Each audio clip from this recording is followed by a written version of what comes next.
Today is episode 1 of releasing my Toyota GR Yaris from the binds of factory restrictions. And while I'm at it, I'm actually going to be fixing the worn out clutch, which has only lasted 61,000 Ks. Got no idea why.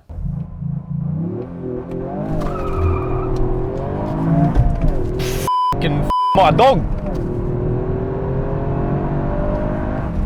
Anyway, that's enough from me. Begin montage.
Due to some unforeseen circumstances on the day, I wasn't able to properly go through everything like the clutch, the flywheel, and do a talk through.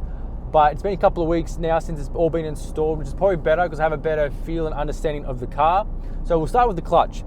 Basically, the factory dual mass clutch takes out a lot of the jolt and vibrations from the engine. With the new single mass, when it was first installed, the vibrations were chronic. And as you can probably still hear them now, it still vibrates a little bit, but now that it's bedded in, it isn't too bad, probably 20% better.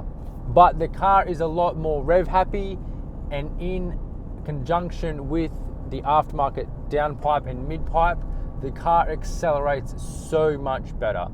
As you can see from the factory cat compared to the Golleby's 100 cell cat, there is obviously a huge difference and a lot more room for airflow or exhaust gas airflow. And the mid-pipe as well is a lot straighter than the factory one. I think it's slightly bigger as well. So with those two combined, the car actually does drive and accelerate a lot better. Fuel economy wise, obviously, I'm not sure about you, but we're not really too fussed about fuel economy, especially if you drive cars like this. But it's about the same. I actually did a test when I went up to my hometown in Tamworth. I actually got around 630 kilometers to a tank, long distance with a bit of city driving, which for 50 liters isn't too bad. But all in all, it's definitely worth an upgrade. The exhaust is slightly louder, and you can hear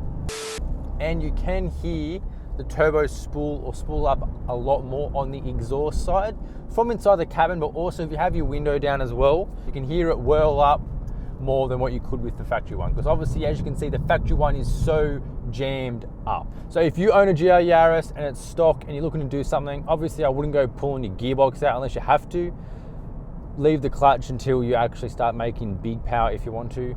But the downpipe and mid-pipe is a must. Even if you do that and don't do a catback, you will still get some performance and acceleration gains without having a loud car. Like, this is my daily. I have my wife in it, we go on long drives, so at the end of the day, I want it to be comfortable for her to be in as well. I do want to put a catback on it. I have been looking at them. So next episode, part 2 of Unleashing the Yaris, I will be putting a catback exhaust on, aftermarket intake, and a few other goodies. So thanks for watching, I'll see you next time.